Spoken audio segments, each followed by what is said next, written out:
Hey guys, it's Trish. So I want to give you a little life update and then we'll get into what this video is. So basically, the hurricane happened, right? I don't know if you guys know, I live in Florida. So the hurricane happened, nothing happened here where I live, at least. I have no idea what's going on with it right now. I don't know if it like dissipated or if it's still lingering in certain areas. I decided to join swim team and my arms hurt a lot. So if I want to lift my arms up, it hurts really badly. Now let's get into the video. Melanie Martinez released her album K-12 on September the 6th. She had like a premiere of her movie. I think that's the reason why I'm feeling a little bit sick. I stayed up really late watching the whole premiere and I wanted to do like a reaction to it, but guys, I was so tired that night. I just didn't really want to like film.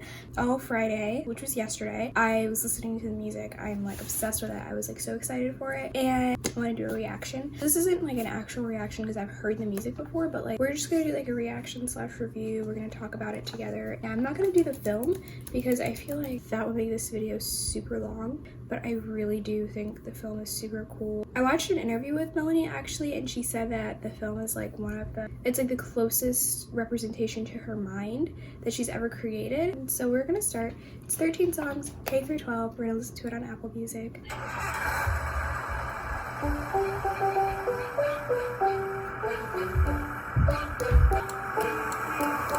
I'm just looking out the window and it's cold outside. I know the driver sees it. I know he's peeking in the rearview mirror. He says nothing. Most of the songs on this album sound like they're in a musical almost. Like the songs are very they start off kind of like the scene of the movie. So like the bus starting up at the beginning of this song and like the obviously that's kind of her thing, just like taking childhood things and making it change, you know what I mean? So I kind of get where it comes from, but like it's different. And I'm quietly observing. I'm saying nothing. No one's watching us. Don't give up. Wheels on the Oh, this is the clean version. I honestly don't know if her vocals have gotten better or they've just always been this good, but they sound like they've just always been this good. I'm going to go to the not clean version because I don't know why I have the clean version of the album. It's weird because I get like, okay, most of her music has double meanings throughout this album. So Wheels on the Bus, obviously this song is kind of like how, with a literal sense, it's like how people, administration, the bus driver, whatever, doesn't pay attention to what the kids are doing on the bus, right? No one's watching us. Don't give a F, Wheels on the Bus, right? Because she's talking about what other kids are doing on the bus, what they're doing on the bus, and like the bus driver isn't paying attention. But it's like, I feel like it should be like a double-edged sword. I feel like it should mean something else. So I'm gonna like Google and see if it means something else. I'm actually gonna use Genius. Yeah, it does. I don't think this song has a double meaning. Some of them do, but they don't. And like, I love her vocals in here. It's so light and airy. It's different because this is like lower. Like here, her voice is so airy and pretty. I love this song. This is one of my favorites on the album. The next song is Class Fight. I love this song. See what I'm talking about with the background sounds? It definitely sounds like a musical for some reason, but like, and I don't think this one has a double meaning either.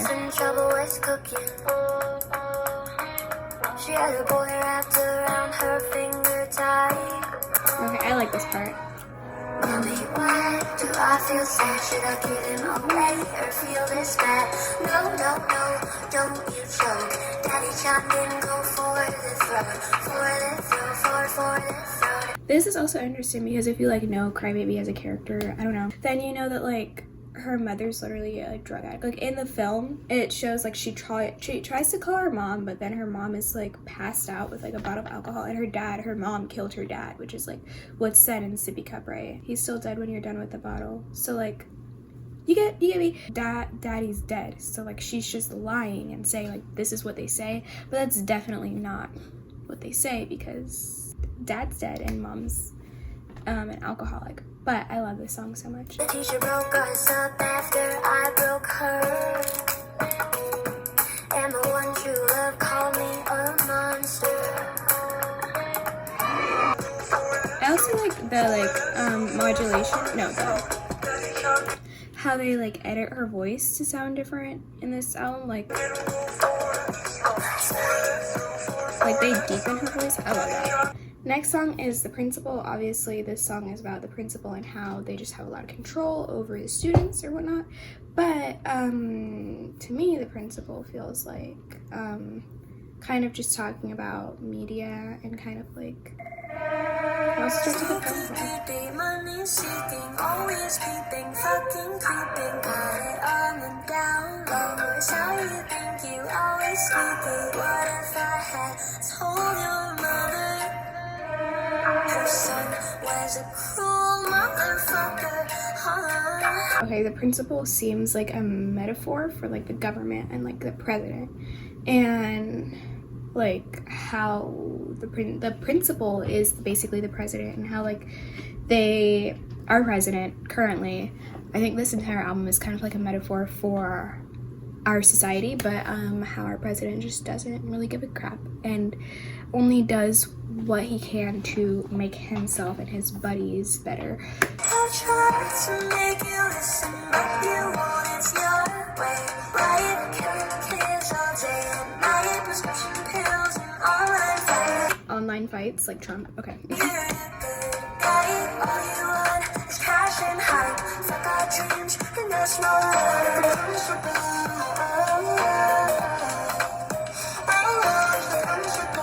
I like the beat in this one, the like bass. Is that bass or is that just like the kick? I wish I remembered this stuff. Like I know a lot about it, but like I forget sometimes. So I think that's the kick. I don't know. It's probably not the kick. The thing that sounds like that. I really like it in this song. Like right here in the pre-chorus. It's really good. That's The Principal. Next song is Show and Tell. This is my favorite one on the entire album. Oh my god. Okay. Yeah, it's like a wind-up toy thing. I feel like if we were watching the film, it would make more sense, the sound effects, but honestly, it feels like this is a play. Like, you know what I mean? Or the soundtrack to a movie.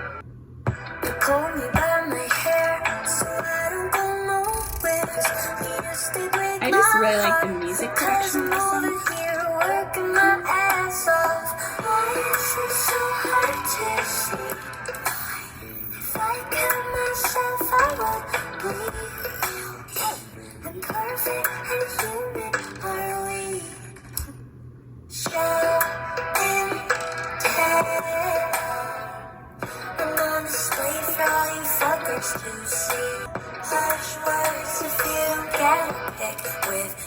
So obviously, I don't know if that's obvious, but this song is basically about like show and tell. Like she feels like she's on display, like kind of like the world is like a puppet master and she's on display for all of us to see. I'm repeating the lyrics, but that's kind of like self-explanatory, like in the way like Crybaby. First, let's talk about like the actual character. So Crybaby is obviously doing show and tell, and like all her classmates are gawking at her. But in the lyrics, it's like harsh words if you don't get a pick with me. So like some people act like they aren't like true fans, you know. They just want her to be like a figurehead kind of, and like, oh, I got a picture with a celebrity, but like I don't really care about that celebrity. I don't really care about their feelings or like their art, right? Art don't sell unless you every authority. So like obvious again with that, like people won't take you seriously in like businesses, like in like the music industry or whatever, unless you kind of like that Lana Del Rey song "Effed My Way to the Top." You know what you guys get what I'm saying. And then the pre-chorus, why is it so hard to see? If I cut myself I would bleed. So like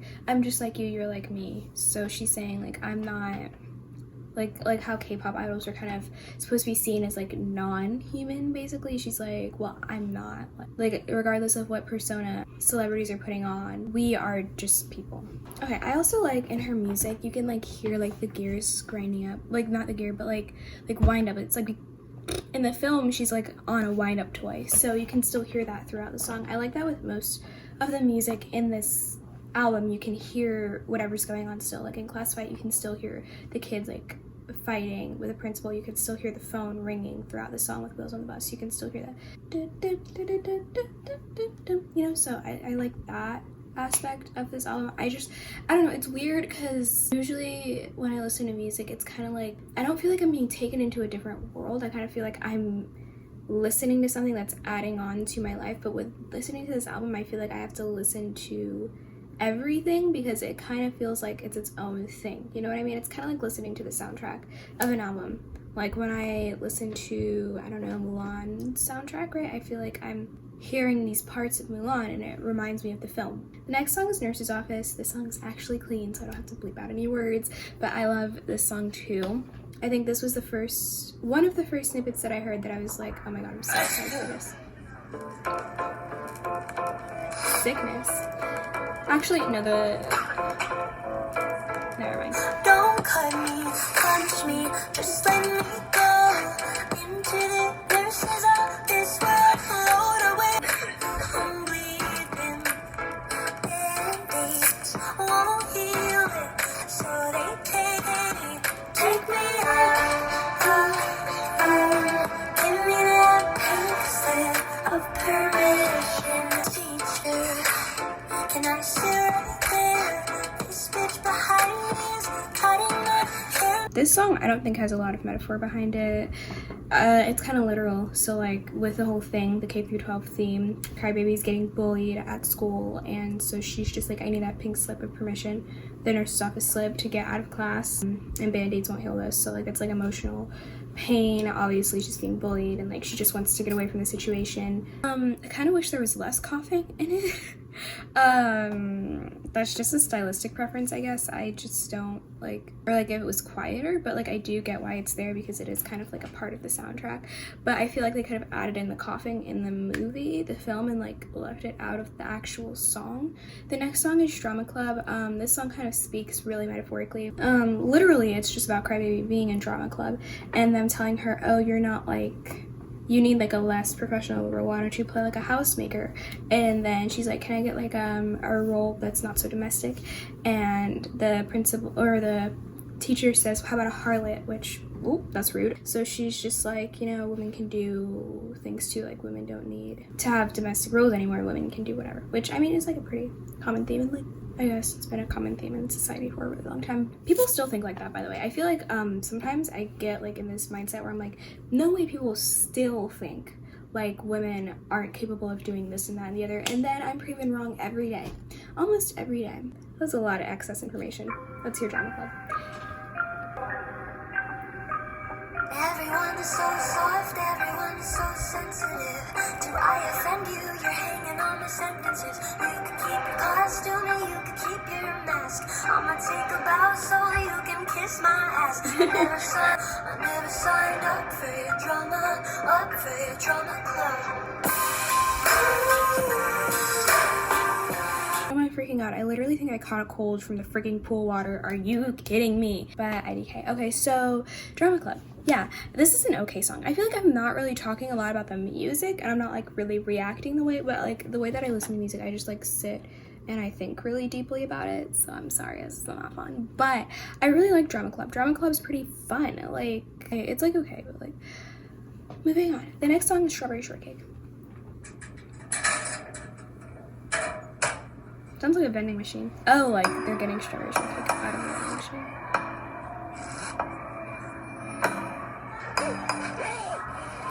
That sounds like a zipper. Feeling unsure of my naked body. Stand back, watch it taking shape. They say boys like girls with a tiny waist. My mama's preaching to make sure I'm pure, but I never really cared about this shit before. Got boys acting like they ain't seen skin before.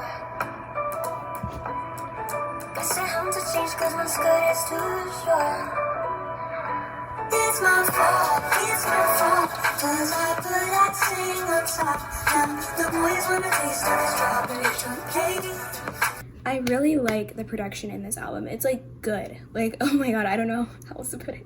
The production is really good. I think, what's his name? Who produced this? Oh, okay, so some songs are produced by different people. So, like Wheels on the Bus, I really like the production. That's by Michael Keenan. See, I really like Classified. That's also produced by Keenan.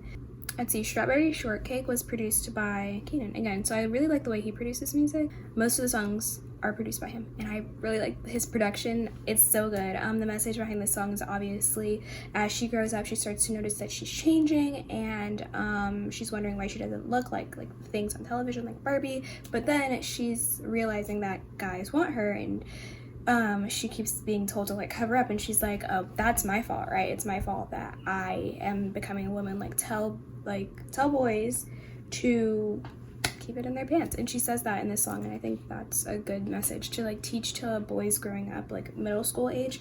It feels like that message is I feel like the older we get, we feel like we hear these messages all the time, but it's still so prevalent in society, especially in different countries and in younger ages who haven't heard that message before. It still needs to be told, and I think it's great that she's making music like this, because people who are younger might not have heard this as of yet, and it's important for them to hear it because they should know that it's definitely not their fault that they're being told to cover it. Whatever. Next song is Lunchbox Friends. This is my absolute favorite. Oh my god.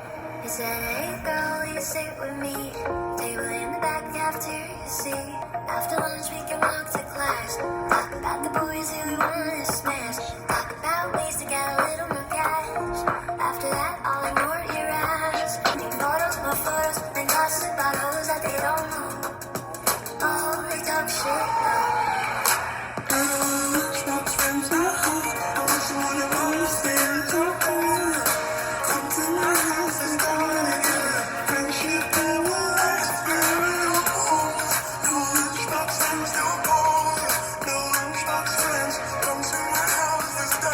Her voice does this weird thing. Oh my god, it gets lower.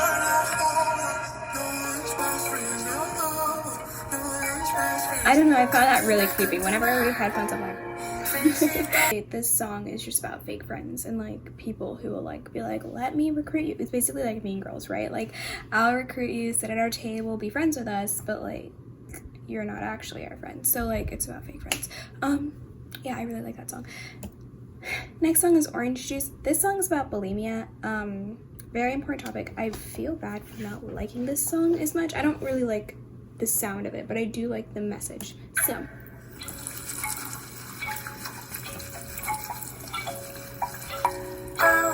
Oh, stick it down your throat. I'm watching from the bathroom, making sure I don't choke.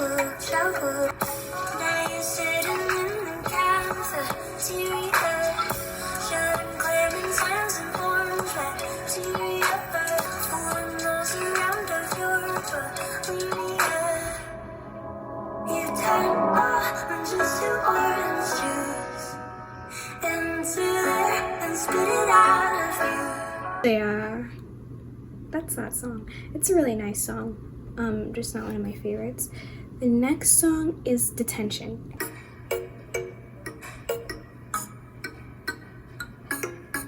This beat right here sounds very electronic. It sounds like the beginning of a Calvin Harris song. I'm not a bad guy, so don't treat me bad if you're feeling sad, alright? I'm physically exhausted, tired of my knuckles beating. I'm shooting guns to pass this time, and I can't believe why can't leave me tonight in detention. I can feel your blood pressure rise. Fuck this tension. So I think the song, from my point of view, is just about how people shouldn't have to pretend to feel happy all the time. I mean, that is kind of with most societies though, not just in America, but people are supposed to be presentable and happy all the time, but people don't feel that way all the time. That's what this song is about. I like this song a lot. I like the music. I just like the chorus a lot. Baby, can you meet me tonight in detention? Oh my gosh, Teacher's Pet has the best message. Okay, the student being manipulated by their teacher, and the student's if I'm so special, why are you keeping me a secret? It's kind of having a sexual relationship with their student, which is so gross, which is what I read a weird book about that recently, and I also watched Pretty Little Liars when I was younger, and I always thought it was so creepy because it's manipulative. Their target audience is teenagers and middle schoolers with stuff like that, and it's so gross and it's so wrong to try and get children to like that kind of stuff. It's disgusting. Like, that's wrong. I don't know what adult is sitting there writing TV shows and writing books about stuff like that thinking it's okay, because usually the author or the screenwriter forgets to just write down in their show. They forget to have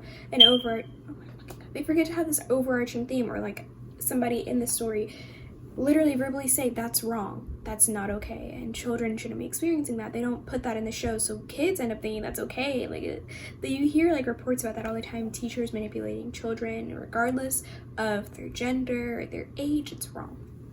So that's what this song's about.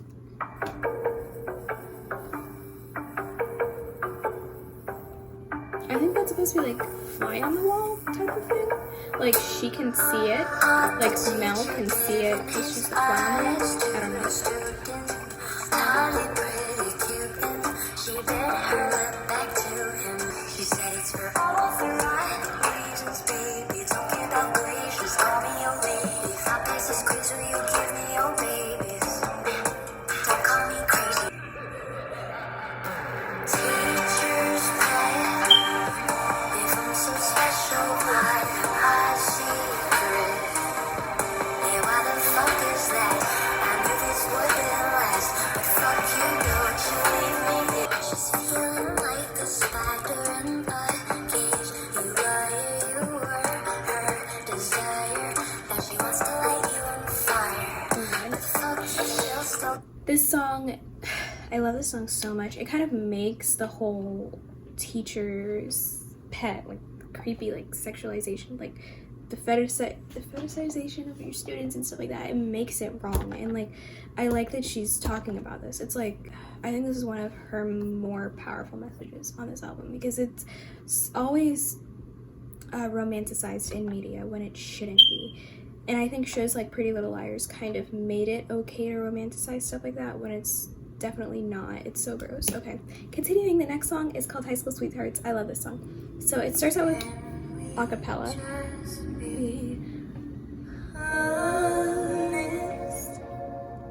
I gotta get into this song.